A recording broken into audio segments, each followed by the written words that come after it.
All right, my clock says 3 o'clock, and 2 of our panelists have a flight to catch tonight. So that's motivation. So if you want to talk to them, you have to ask questions, okay? There's a microphone right there.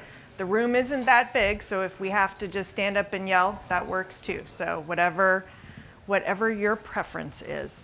So welcome everyone. I'm glad we have a wonderful full room again as we did last year. Apologies again for last year when fire codes made us have to turn away several hundred people. So that is why it is important we scan your badges, because we did have a webinar afterward because we had all of your badge information. So we were able to email everybody. So that is why they so carefully keep track of who is in the room in case we ever need to do that. So appreciate your patience on that.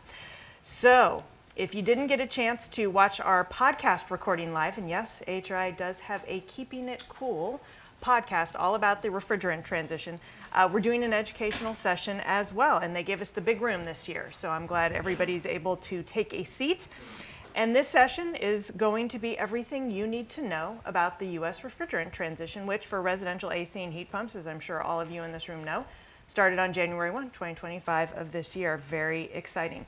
The other thing I wanted to say with this wonderful full group of people is that for those of us up here on the stage today, we really want to use today to be as much of a focus group as anything, right? They're all going to give opening remarks. We have some Q&A that we're going to go back and forth on. But I really encourage you to stand up and share your current experiences, even though it's only been 40-ish days. We want to hear from you about what you're seeing in the field, because that's the best takeaway that we can all have. So encourage folks to think about what they might want to share when we're done with our panel remarks and questions. And again, microphone is there, but I think we can hear each other pretty well if folks need to just stand up and speak. So sound like a plan, everybody? All right, so we are very excited for our panel today. Hopefully all of these guys up here will be very familiar to you. They certainly are to our industry. I'm Samantha Slater. I'm the Senior Vice President of Government Affairs at AHRI, and very happy to be here to moderate this panel today. Oh, they're not sitting in order. That's all right. So right first, we have Scott Stone. He is the president and founder of Glencoe Strategies and also outside counsel to AHRI. Then we have Jim Sika. He's the director of PMG Technical Resources at ICC. Chuck White, vice president of regulatory affairs at PHCC. And Tom Deary, senior director of codes at AHRI. So what we thought we would do, again, is let these four gentlemen give some opening thoughts and comments, and then we'll do a little Q&A back and forth, and then we will open it up to all of you. And with that, Mr. Stone. Thanks, Samantha, and good afternoon, everybody. So from a legal and regulatory perspective, for a panel on everything you need to know about the refrigerant transition, probably the most important is that this isn't being done voluntarily. It's the law. And the law comes in sort of 3 layers. One are upstream restrictions on how much you can make or import of HFCs based on global warming potential. And over about a 16-year period, there'll be less and less virgin HFC that you'll be able to manufacture or import into the United States. We're right now at 60% of the baseline period, which was 2011 to 2013. And that will step down to 30% of the baseline period in 2029. So we're kind of in an intermediate phase. There's a lot in the market still from stockpiling and whatnot, at least that we've heard. But that we're heading to a future where supply is going to be much more constrained for higher GWP gases. And I'm getting the universal sign of you can't hear? Okay, I can't. The gentleman back there might turn up the mics for us a little bit. Okay. Thank you, sir. Great. Midstream, then there are requirements for what type of refrigerant you can put in new equipment. And I think maybe one of the most important, I'm sure known to a lot of people here, is that none of these rules should force anyone to prematurely switch out or retire equipment because of some regulatory requirement. The intent was that you'd be able to continue to use existing equipment through the end of its useful life. But new equipment, though, sector by sector, would be subject to GWP limits on the refrigerant that can be used in new equipment.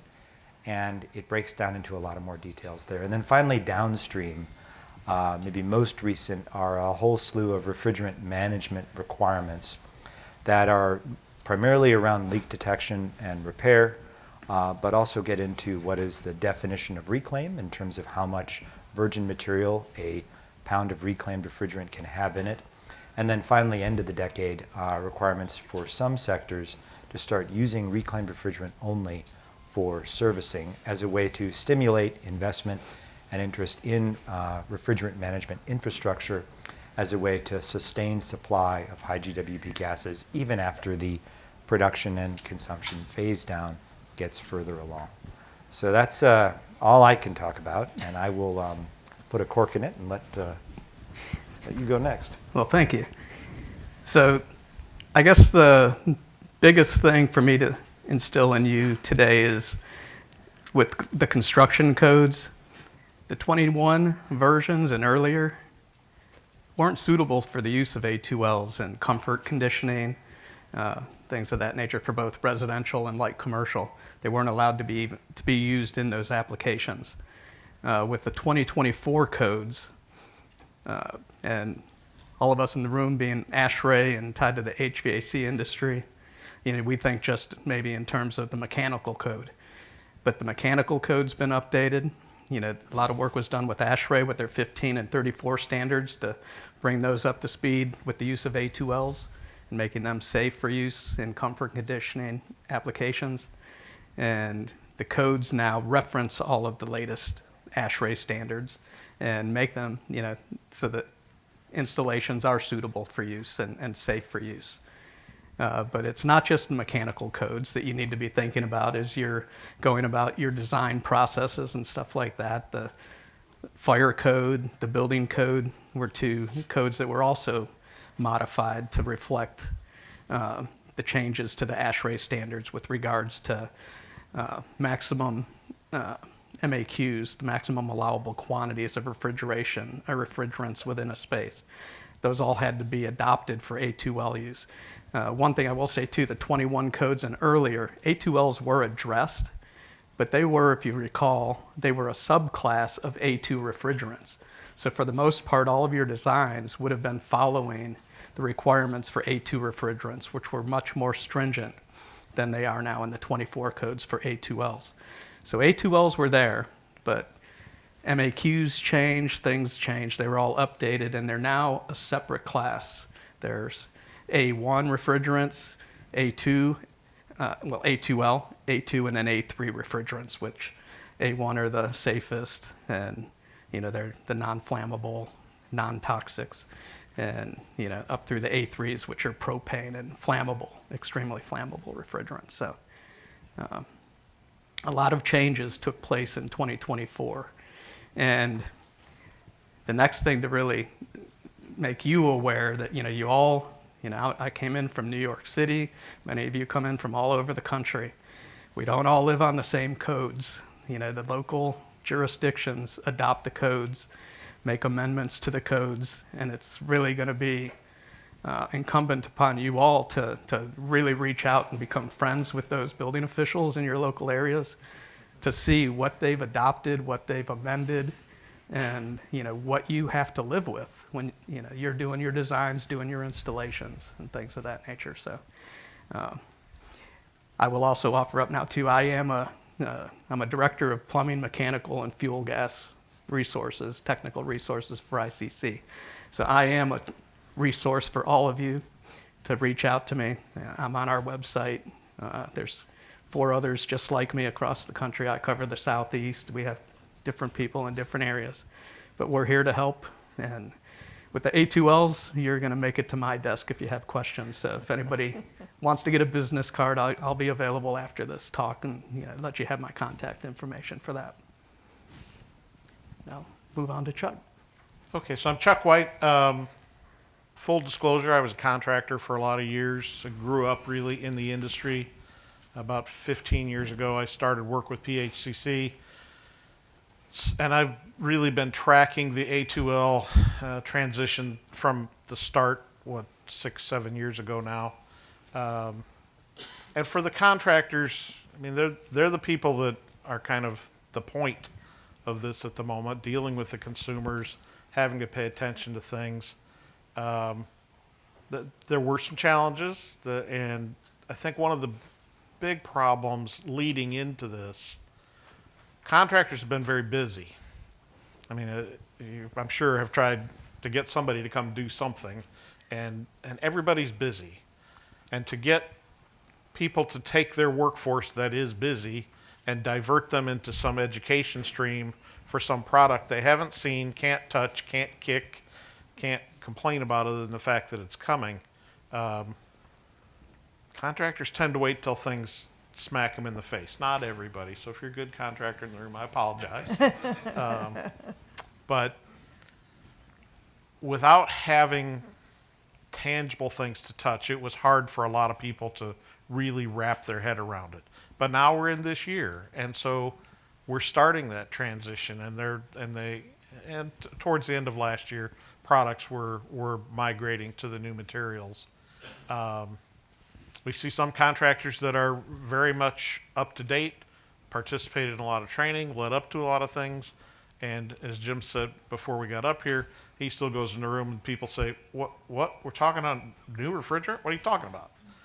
There's still some lack of awareness. There are many people out there that are saying 410 is being eliminated, it's going away.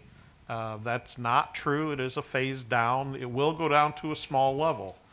And we had a lot of concern coming into 2024 about what was going to happen to the price of 410, and that didn't play out. We did not see the scarcity that most of us really expected.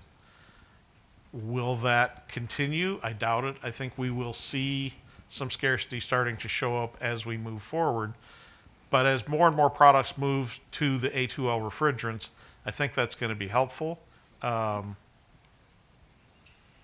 contractors, yes, things are a little different. Yes, there are some safety features, but much of it is very similar to what we've done in the past.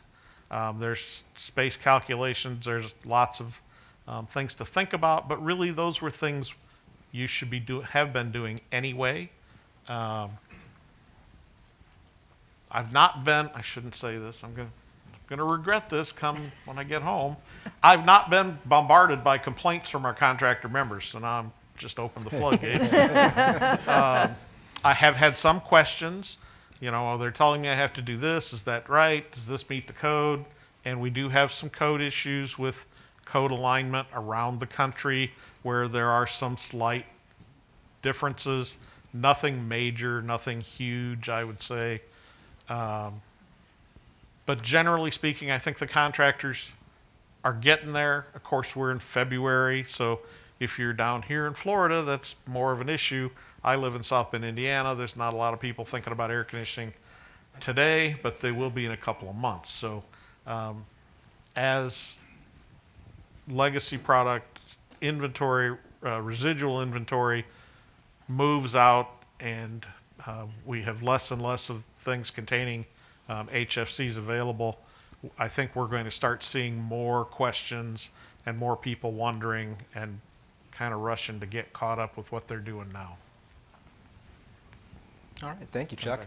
Well, again, my name's Tom Deary. I'm the Senior Director of Codes for AHRI. And just to talk a little bit about where AHRI has been focused over the last 2 years or so, I've been in the fortunate position of being able to build upon the work that these gentlemen have done here. Scott at the federal level, Jim with ICC, and then of course Chuck has been active in this for many years too. And I've been able to go now to the jurisdictions, right? Because getting it in the model codes is one thing, but then getting it to be adopted at the state level and the local jurisdictional level, that's an entirely different effort. So we have been actively working towards that for the last few years. And through both encouraging and participating in states' code revision cycles, and also through a legislative campaign, because we identified that there were going to be many states where this was going to need to be done more quickly than their code cycles would allow. Nobody, I think, considers having this done by legislation to be ideal, but in certain states that was necessary to make sure that we didn't run into an issue where this deadline is going to come and you wouldn't be able to have product in those states. So approximately 30 states, there is legislation that allows the use of A2L products. We have a very handy map that we'll highlight later, which has links for all of those states to their legislation. So you can see exactly what it says. In most of those states, it's like a paragraph long. It's not this long verbose diatribe, but pretty simple, and it just says that no alternative refrigerant can be prohibited as long as it is used in accordance with EPA SNAP and the appropriate standards listed and labeled accordingly. But now with those states that did have legislation, we're going back, and as they do open their codes up, we are ensuring that if they're adopting the 2024 codes, as Jim said, there's no issue. All of the A2L guidance therein and requirements therein, will be adopted, and there won't be any issues. But some states are a cycle behind, and so where they may be just now adopting 2021, we're making sure the proper amendments are submitted so that as far as A2Ls go, all of the language there and the requirements there are in line with 2024. And there are a number of states where those amendments are already in place. I'm happy to say that for the purposes of comfort cooling, for residential HVAC, nearly every state allows A2L products to be used. The outlier right now is Nevada. However, I even struggle to call that an outlier because they have indicated that they are well aware of A2Ls. You can submit a variance, and they have indicated that they will, they understand that these products are out there and they certainly want to work with us. They're in the process of adopting 2024 right now, and I'm expecting that to be in place within the next few months. But beyond that, I think that the map is looking very promising right now, and we're not hearing a whole lot of issues at the AHJ level. But where those issues come up, we certainly want to know, and we want to be able to help wherever we can. All right. I'm going to stand up so I can make sure I can see all these folks over here on this side of the room. Scott, we talked about this morning during the podcast, but for all the folks in the room, what are the main features of the HFC phase down that the contractors and the folks in this room would need to be aware of? Sure. So I think just to build on, what I mentioned earlier, one is supply, and I think Chuck alluded to this too, which is over time, the price profile and availability profile of supply is going to change. There's going to be less and less upstream production and import of certain HFCs, and it's done based on global warming potential or CO2 equivalent. And so gases that have much higher GWPs are going to basically be harder and harder to produce because there's only going to be so much quota, so much space available. And if you can imagine if you're a producer or if you're an importer, you're not going to want to use up your available quota on just a couple of pounds of 404 or something like that when you can bring in a whole lot more of 32 or however it may be. I know it's not quite so simple, but the way it's at least been modeled, it suggests that higher GWP gases would be the first to feel the squeeze. And so that's something that, the way it's drawn up ought to happen. But again, I think to Samantha's point, I'm very curious to hear, what it's really like in the field and what your perceptions are. I think we can learn as much from contractor perspectives and experience than we can by looking at a bunch of words on a page that a couple of lawyers wrote that, Congress voted into law.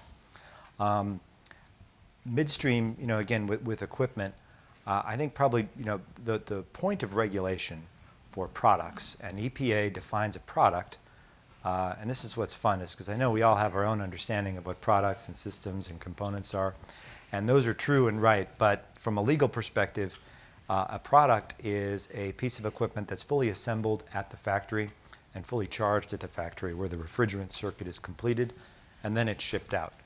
When installed, you could be punching a hole through the wall to install it, but that still is very much a product. There, the point of regulation is on the manufacturer, the OEMs. Systems are different. Systems are basically bundles of components that are assembled in the field, that are charged or topped off in the field where the refrigerant circuit is completed there. And that's where it's on the installers, where it's on the contractors, because the point of regulation is based on installation, which EPA considers for systems to be manufactured. Now, what's really important in all that, and I think what is probably one of the most common questions that we get, is what about the components themselves? And components are exempt.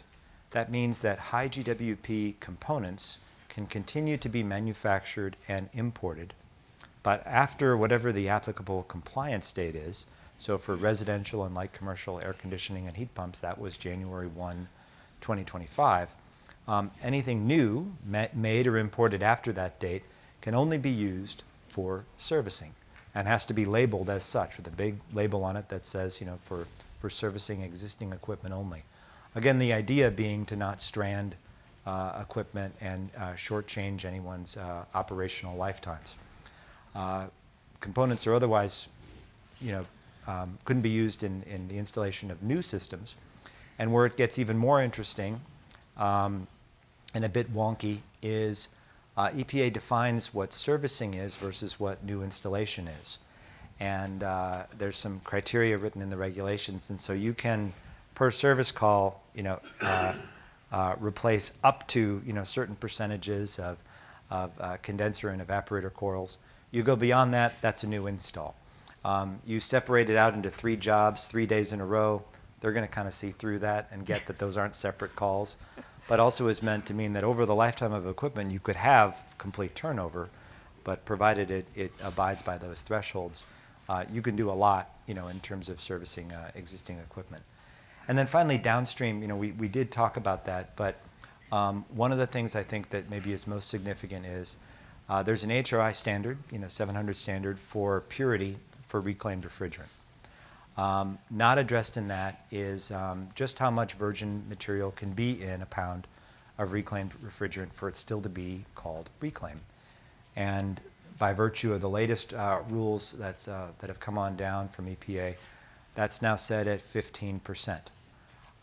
That means that when reclaim is called for or required, anything containing greater than 15% virgin material can't be properly considered or called reclaim and whatnot. And the idea there is basically to guard against fraud, to guard against abuse, and to generally, again, try to stimulate that investment in refrigerant management infrastructure so that when we get to, later on, when we're at 15% of the baseline, hopefully you'll be retired by then, but for those who might still be working, there won't be a lot of virgin to go around. You would be dependent on sourcing supply from reclaimers. And making sure that supply continues to grow between now and then is important. So those are sort of the primary things. I'll throw one little footnote in there, which is from a regulatory perspective. All I've talked about so far is what's happening at the federal level. States are also in on it, in particular California, Washington, and New York. Others could join the fray in the coming years. And there's no preemption of state authority in the AIM Act. That means states are free to come up with their own rules. They can be more stringent than what's required federally. And what we saw was, leading up to the enactment of the AIM Act, December of 2020, there was a lot of state activity because there was a perceived void at the federal level in terms of what was going on with HFCs. Since the AIM Act was enacted, there was residual activity that was kind of ongoing. California had a statute. Washington State had a statute that had directed their regulatory agencies to promulgate new regulations. So that happened after the AIM Act was enacted. Everybody else was pretty quiet until, on Christmas Eve, New York State issued a whole raft of new HFC rules. And one of the questions going forward is, if the federal regulatory framework were to wobble, were to look like it's maybe not as robust, if parts were to get pulled back, the expectation is states will rush to fill that void. The challenge, I think, particularly from manufacturers, but I think really true for everybody, is better to have a single national standard that you can abide by than 7 or 8 or 10 or 15 state standards that can all be a little bit or a lot different. that obviously can increase a lot of cost and complexity. And then a final thing, and then I won't say anything else the rest of the time, is there's growing interest, and this speaks directly to A2Ls and A3s. There's growing interest, and we saw this in New York, in pushing for another transition to refrigerants that have a global warming potential of 10 or lower across all equipment types. That basically means HFOs and propane and A3s. And I'm a big fan of regular order. I think when you start early, things take less time and are a lot less expensive. When you have to rush, they take up more time, they're a lot more expensive, and there's a greater propensity for errors, confusions, and whatnot. What we've done with the building codes, and I really credit Tom and everyone here just with heroic work for making that happen, probably isn't possible to do again for A3s, certainly not in a handful of years. That kind of transition, if it ever were to occur, is going to need significant lead time. That's not yet reflected in how certain states are thinking about refrigerant regulation.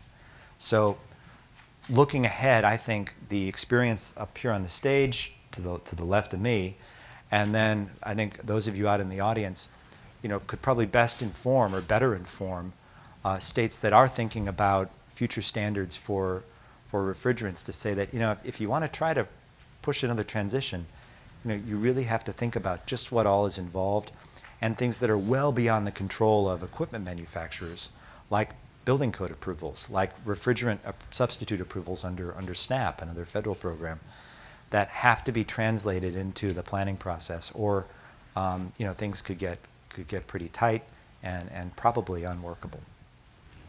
That was a lot, Scott. I was holding back too. So. I know you were. And I will note, earlier today there was a panel on A2s and A3s. So hopefully some folks, I know they also had a standing room only crowd over there, but hopefully some folks had an opportunity to listen to that panel as well. Jim, we talk a lot about enforcement. What changes can ASHRAE members expect to see with regards to code enforcement and the permitting process? Okay.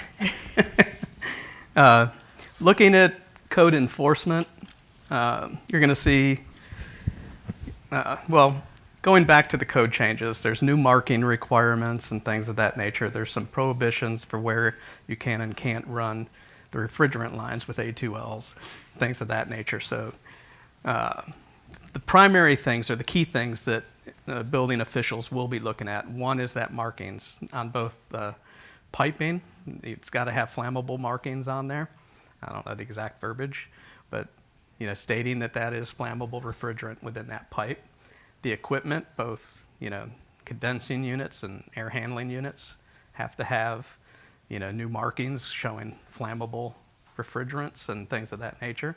They also have to have the exact refrigerant that can be used. You can't be using or substituting out refrigerants that aren't approved by the manufacturer or approved for that equipment.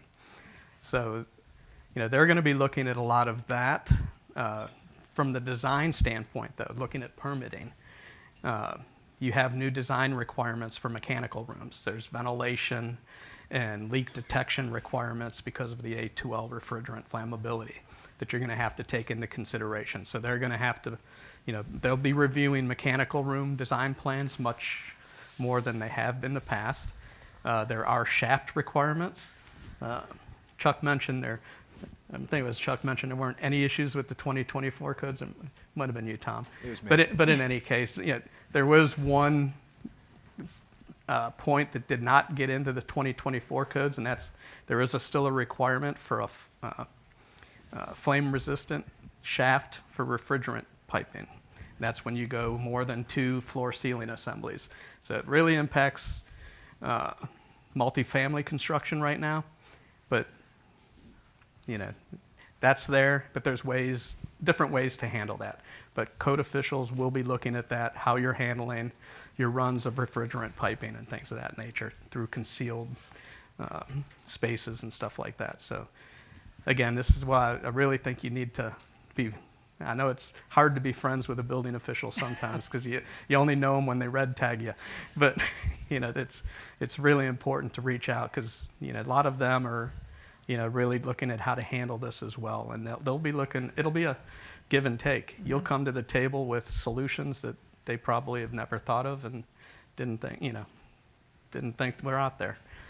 So you can help each other out. We already have a question, Jim. I got a quick question. Yes. Dealing with all this new regulation and the stuff that you're mentioning, how is it, all I see is dollar signs, and especially for the end users and mom and pop shops that they have to flip. We're in San Francisco, and usually California is the first area where things are flipping and changing. So I'm not sure how you guys went through this thought process of actually selling this or actually telling the clients, hey, this is something new, but Well, as Scott said earlier, this isn't something that the building code industry came up with. This is a federal regulation that came down from federal regulation. So the building, enforcement community so is has. there like a federal, like 20% off or? No. I wouldn't count on that. No. But Well, I mean, let me just jump in here. So this all came through a regulatory process. And when the federal government does any of this, they spend a lot of time calculating. Now, do figures never lie or do liars always figure? I'm not sure. But they put a lot of time into what the costs would be, what the installation differences would be. So the Department of Energy and EPA put thought to that, but nonetheless, this is where it has to go. Sorry, didn't mean to No. take your time. and they do that on the equipment side. They don't look necessarily at the building side of it. Oh no, and the I feds mean, they the should, feds but- consider installation. I don't know that I always agree with. In fact, I rarely agree with their installation numbers, but Right. they do make allowance for what that might be. Yeah, and I think one thing that is worth underscoring is none of these new rules, if you've got a working piece of equipment that has another 10, 15 years, whatever, left on it, you are not required or being forced to change that out. You can continue Correct. to use your equipment through its useful life.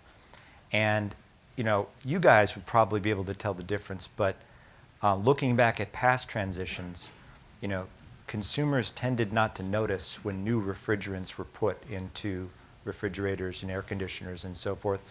And the price data going back to the late 1980s shows that over time it averaged out and was not significant. Now that doesn't mean that that's not going to happen this time, but history suggests that this should not be something that should be detectable at a consumer level. But again, I think we're watching as eagerly as all of you. And I mean, we all have to buy appliances, and everyone knows what number you look at, when deciding which one to buy, and that's the price. So that the market still hopefully will respect that. Looking at the costs, the only situation that I've seen come forward that's been a very expensive proposition is the fire-rated shaft. And that is something that is being addressed, and I plan to talk more about it a little later, but as of right now, that was the ASHRAE 15.2 standard wasn't completed in time for our 2024 code cycle, and that didn't make it in, that coverage. But that has been since corrected, but again, it's all about adoption. It's a future code, and so hopefully we have solutions that will keep that cost down now that building officials are open to. I think a couple more questions off. Gentleman right there. Question on the flame-resistant shaft with our multifamily Yes. rehabs. And obviously, I know it's there for the new constructions because we already bid on some jobs for the new construction. They're already asking for the shaft, but I wanted to know from you if it's for existing rehabs, is that going to apply, or do you think it's going to be enforced for the existing replacement of equipment on the shaft? Do you think it's going to be code? That really is going to be at that local jurisdiction level what they want to accept at this point. I can tell you right now that I am already going out to jurisdictions with not only the 2024 revisions and trying to get them to add that into current amendments, but the future code changes that are coming. There's some that have already been approved, but they're not officially approved yet. So I know that they're not going to change, but they're the future. And I'm working with jurisdictions now to even pull some of that language into their current amendments. The state of Georgia is one that is already pulling in future language to their current code adoption process. So Tom and AHR has done so much on getting out and getting adoptions and either legislative action or adoption amendments in place and things of that nature. And we're going to continue on that same path, trying to get this. We don't want the cost to go through the roof, and we want solutions. And there's always ways for a local building official to accept alternative designs and materials. So that's how we're working with them to say, hey, here's a solution. Please adopt it if or use it as a tool in your toolbox to help you out. Be- Where's that? Maryland? Okay. Maryland? Absolutely. That's easy for us to do. No. They've been planned 5 years ago, and then they have that cost built into the project. So obviously, that's gonna be an extra cost. Okay. Yeah. We're in Yeah, Arlington. maybe able so- to come get a card from me and I'll Yeah. work with you. And Tom, too. Over on the wall. There's a question over here. We buy surplus equipment from canceled projects and things like that, and then resell it to other contractors. And we recently made a big investment in some 2023 60-ton carrier split system. And I'm wondering, have we have a deadline to sell those, even though they're already manufactured? Who wants to take it? What is my deadline? Am I gonna get stuck with them? What's the deal? So the first thing is, would these be defined as products or systems? They're splits. Okay. Split system? So the issue will be, when they'd be installed for the systems, and this is where the rules get a little tricky, in that, yeah, Not that tricky. yeah, but if you can turn them around this year, you ought not to have a problem. Would be the simplest way to answer that question.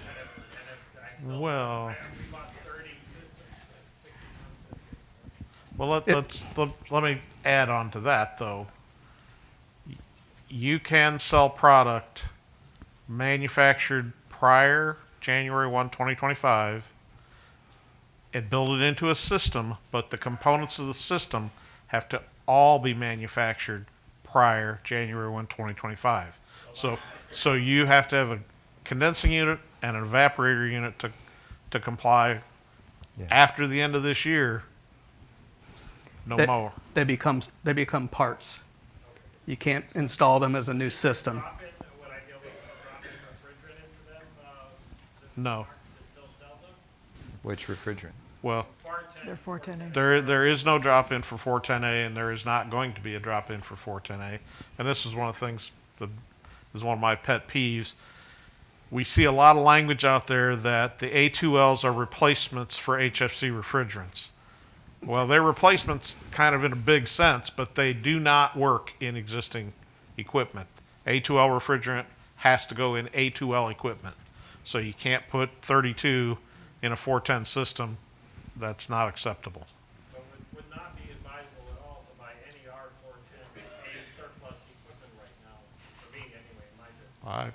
So Would I not- think a shorthand would be, if first of all, for products, when were they manufactured? These were made in 2023. It was part of a huge Right. Right. So Yeah. for products, if made before January 1, 2025, there's a sell-through period of 3 years. But Now, it's not a product. It's just, Yeah, right. So for systems, it's different, where the installation using high GWP, 410A, you've got this year, and then it gets the wrinkle that Chuck worked out. Beyond that, you'd have these components, right? So those could still be sold for servicing, but not for new installs. So there's value there, but it just would depend on the timing. And that assumes that whatever flexibility is out there isn't extended or changed. And, I wouldn't bank on that, but it is something that's out there. And I don't know if it helps, but VRF equipment gives you an extra year. Yeah. Yeah. Yeah, and Yeah. you can sell them as service parts, components, Whatever they have But to split them up, condense they- and air handlers. condenser, if you have condenser and matching air handler, you can sell it to the end of this year as an installed system, but after the end of this year, that window closes. Okay. Thank you very much. Sir? It doesn't seem that they're taking all the factors dealing with the environment into consideration of dealing supermarkets and putting in CO2 systems when you have options with a system that holds just a fraction of the charge, a fraction of the possibilities of leaks because of the total reduction in parts and pipes and so forth. You have full heat reclaim, whereas the CO2 system doesn't. That oil that you have to buy or gas or natural gas all contributes to CO2. The CO2 system, when it gets warm, uses a lot more electricity. That disperses more into the air. They're not looking at this from a holistic point of view. So you can have a system that is far superior environmentally than a CO2 system, as an example, and that doesn't seem to, that doesn't matter with regulations. And secondly, I was around since the hole in the ozone and developed systems back then, and it seems like we've attacked the wrong problem. It is not a chemical problem, it's a leak problem.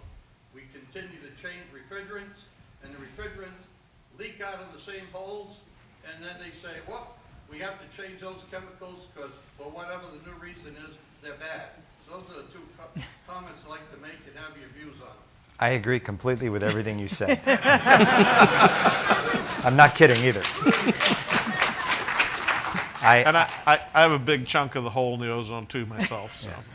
I wish, the law has not been sensitive to the big picture. It's zeroed in on things that are easy to measure and, frankly, to pick on. And so with ozone depleting substances, it was ozone depletion potential of the refrigerant. And if it had a chlorine or a bromine molecule in it, it was out. And then with climate, it's a little different because everything, if you have two atoms, you'll have a warming effect if it's in the atmosphere. And so they've gone with this, measure of GWP, and it doesn't take into account the energy consumption, for example, which could be improved if depending on a different design and a different refrigerant. And it's a lot harder to design a set of rules that can accommodate that. It's always been, there are metrics out there that were developed to try to measure that. One's called LCCP, Life Cycle Climate Performance, but that hasn't translated into rules. And and that's just a shortcoming of the regulatory landscape. So I agree. And then the leak stuff too. If it doesn't leak, doesn't matter what you have in there. And that's also true. One thing is, stuff does leak. Not all stuff, but I'm sure none of the stuff y'all install or anything. But and then how can you monitor and measure that? When you've got millions of pieces of equipment, all over the place. But seriously, I wasn't joking. Everything you said, it's probably the most important way to frame the policy landscape, that you could do. I thought I saw a hand. Sir? From a manufacturing point of view, there seems to be a little bit of confusion on the testing of the partial units. Is there any plans to clarify what those are, what those test requirements are, and how those systems, or how those products need to be tested? Which units? Did you say partial? Yeah. I was saying from a manufacturer's point of view, there seems to be a lot of confusion on the products themselves, how they're tested and classified under the A12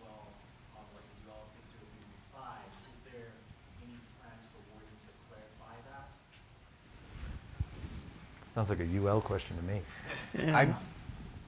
I'm not aware of confusion on the manufacturer's part. I think UL 6335-2-40 and N-2-89 are quite clear for what the requirements are for certification. So I may need to connect with you afterwards and try to understand your question a little better. But Come find me, because Tom's going to have to take off, so if you could get your card to me, we'll get you an answer, okay?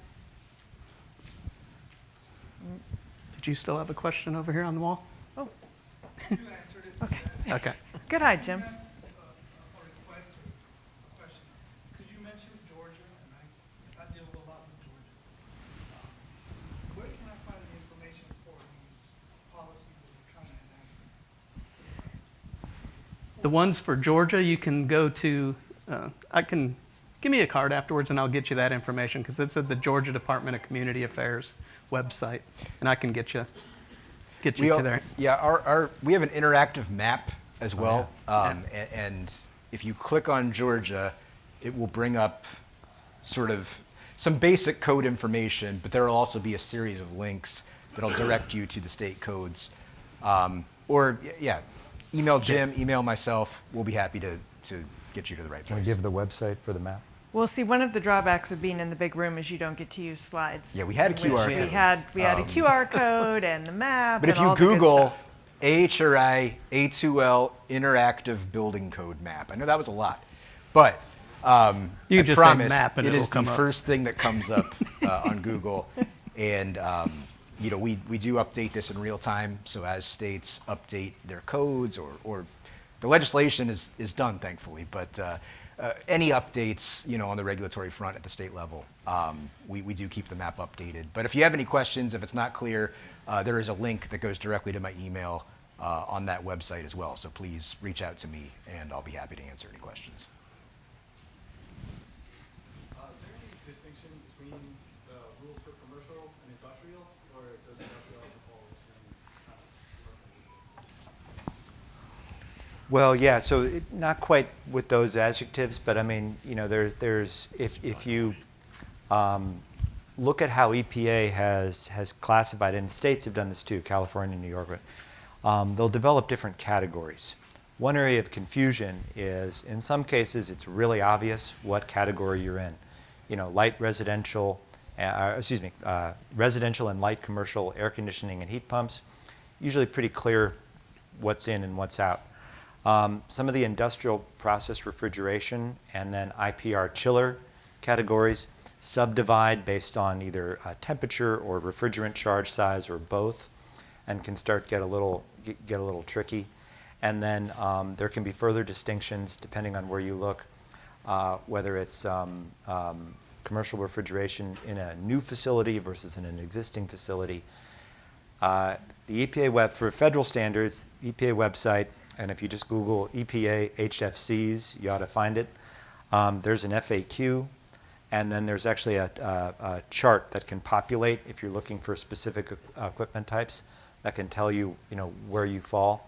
But be advised, I found that, the equipment categories are imprecisely defined, and so for some of people it's obvious or should be obvious. And then for others, it's really tricky. And then that's where you really need to kind of think about, all right, technically, what are we talking about here? And what comes the closest? But don't hold out for some, greater guidance than that. Ultimately, you might have to make a call. And then when in doubt, you can actually ask EPA or ask the California Air Resources Board. Trouble is, you might not like their answer. So you might be better off trying to sleuth this one out yourself. Yeah, and within the model codes, if you look at the building code and even in the mechanical code, you'll find occupancy classifications that are going to subdivide commercial, industrial, all over the place. So you'll have to look at your specific use, occupancy use, and figure out what you've got to comply with. Kind of falling into categories. Did I see somebody over here? Got one right here. So for manufacturing specifically, especially with regards to factory charge units, package systems, I know the A2Ls have been, taken out from underneath the A2s on the residential side, not necessarily for the industrial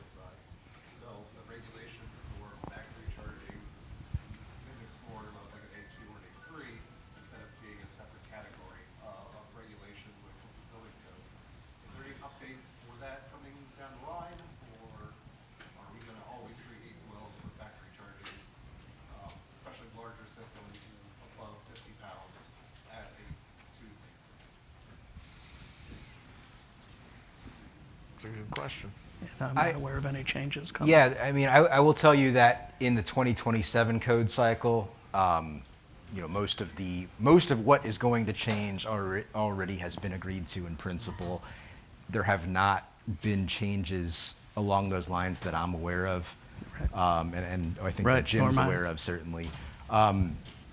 And I was, you know, I attended all the hearings.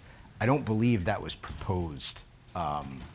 So, you know, certainly something that, you know, if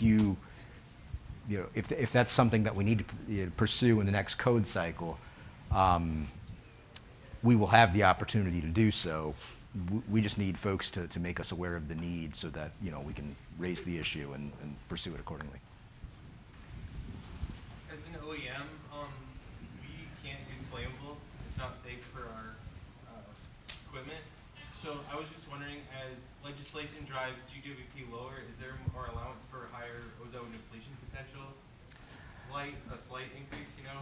I know that may not be politically No. correct, but No, well, more Never legally, going legally correct, actually. Yeah, that's what can wind you up in trouble these days.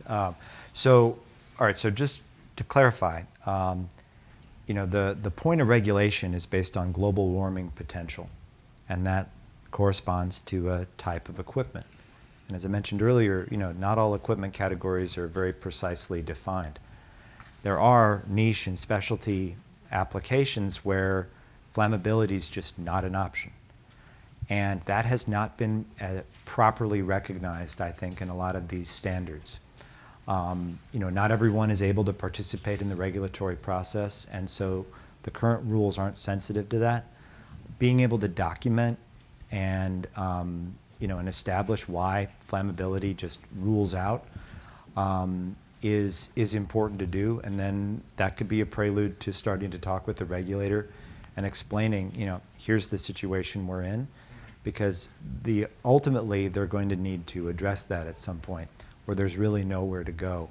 And unfortunately, particularly at the state level, you know, they sweep up everything in these other or catch-all categories, and you know, and that can really, you know, put folks in a bind. So you have some work cut out for you, unfortunately. Yeah. Tom, you had mentioned the New York Part 494 regulating that 2 to 10, right? And I believe it's 34, 35. Do you see that sticking or spreading? The Well- New York stuff, but California, there's like that state So, coalition. California, you know, as part of a law it passed in 2022, directed CARB to take a look at pathways to ultra-low GWP refrigerant transitions, meaning 10 or lower. New York has come out first, and I think one of the challenges with New York, aside from the fact that it dropped on Christmas Eve and took effect 2 weeks later, which was not a lot of fun for people on the business end of that. But beyond that, regardless of when it came out, was, you know, there still is not yet any kind of definitive basis for when these, you know, ultra-low refrigerant transitions are possible for each equipment type, and they're all different. There's been, I think, useful commentary, there's been one-off studies, but there's no book that definitively says this is feasible, this is not feasible. And so what's the reality behind those requirements? You know, can that happen? You've heard from some of these guys about stuff that the manufacturer can't control, like building code updates, like refrigerant approvals under SNAP, haven't been addressed yet. What are the time frames for that? And how do those align with the, you know, lead times for design and testing and so forth? New York got out in front, and I know the driver behind that was to send a signal to the market, you got to start moving this way. But they were arbitrary in that there was no real basis for saying this sector by 2029, this one by 2032. There's a lot of guesswork involved. And if other states were to follow suit, you know, it's kind of like in football where there, you know, the play ends and there's a big pile.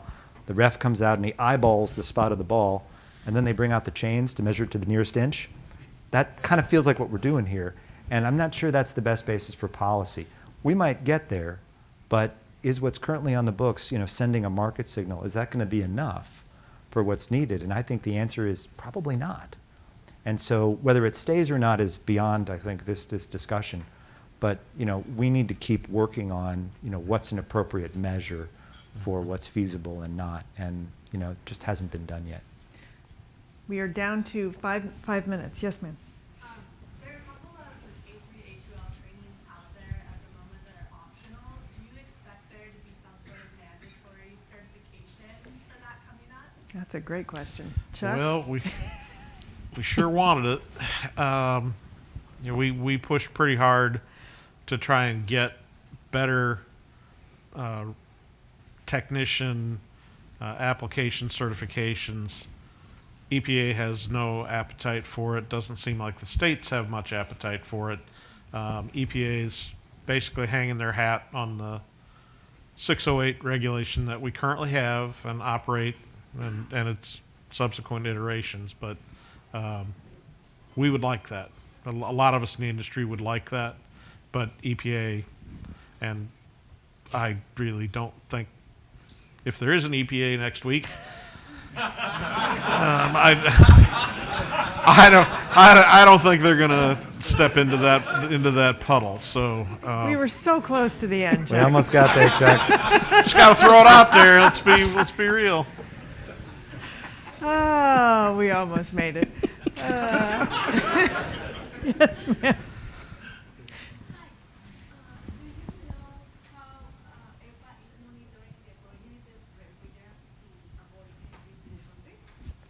How are they monitoring? Yeah, it's customs, typical. And Border Protection. Yeah, border, Yeah. the way products come in, get inspected. You look at the bills of lading. They will do random inspections. They will look at things they think are iffy.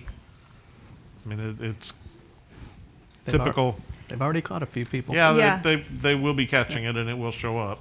And since Chuck opened the door, the previous administration was very proud of the legal cases they pursued in that area, and seems to me something the current administration might enjoy doing as well. There might be a little elevated scrutiny of the border, so. Yeah. Oh, sure. Final question, sir. I get two questions. It's all right. Oh, he's back. All right. We liked the first one. You got to Yeah. pick one. There's a regulation that says you can't retrofit anything in the field. But why can't you if you have an ETL, UL tested in the field? Let's say big supermarkets, you gotta change out $1 million worth of cases when they're perfectly in good shape, and that's all you can do is modify them with a different expansion valve and sensors and mitigation equipment and keep them all there. Why couldn't we retrofit in the field and have it tested in the field? That's what they. Well, you look at me like it's my fault. I'm looking to the federal guy. I mean, it's when you come I'm down thinking to of it. all the work that would be. All of this stuff is UL 603.352-42-89. All of these factors, UL inspections, ETL, you mentioned a list of them.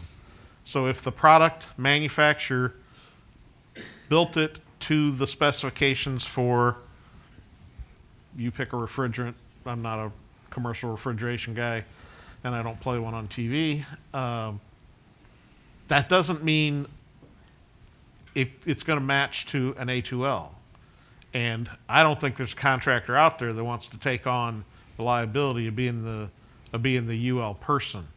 So, and it's the reality. And if it was built and tested and specified to certain refrigerants, you can't just free agent change them. There's not much difference. It could be easily modified in the field, have UL come in and test it there. What are you gonna do?